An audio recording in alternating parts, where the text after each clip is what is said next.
السلام علیکم ګرانو کتونکو، زه متفهیم نن ډسټرکټ انتظامیه د نوښار د هغوی د فلیګ مارچ اهتمام دی او د کرونا وایرس حوالې سره آګاهي احتیاطي تدابیر په تمامه دنیا باندې د بیماري راغلې ده. د دې بیمارۍ دپاره بچو دا دی چې تاسو د کور نه بهر بغیر ضرورته مه راوځئ. ډیپټي کمشنر صاحب دی، ډي پي او او صاحب که دی، کور نه راوځئ نور ګڼه ګوڼه مه جوړوئ. خو تاسو لا بهتره دا ده چې بار بار لاسونه وینځئ صابون سره او ماسک لګوئ. ډېر احتیاط پکار دی. بازار ته مه راوځئ.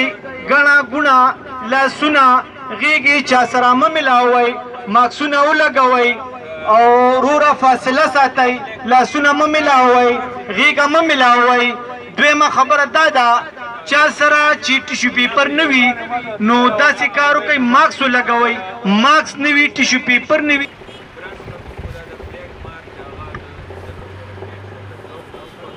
بسم الله الرحمن الرحیم. تاسو ته پته ده وروره چې په تمامه دنیا باندې کرونا وایرس بیماري راغلې ده.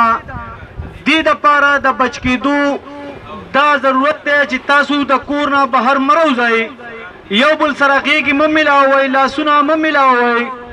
او دویمه خبره چاله ټوخی وردي یا چاته زکام وي نو که چاته ټیشو پیپر وي نو سپینګمې ته دې نیسي، او که ټیشو پیپر نه وي نو لاس دې سپینګمې ته جوختئ. دویمه خبره دا ده چې بل لاسونه د صابون سره 20 سکنډ بعد ملاوئ. یو بل سره لاسونه مه ملاوئ، یو بل سره غېږې مه ملاوئ.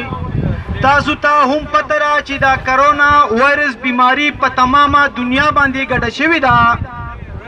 د دې دپاره بچو دا کار دی چې تاسو داسې کار وکئ چې د کورونو نه بغیر ضرورته بار مه راوځئ.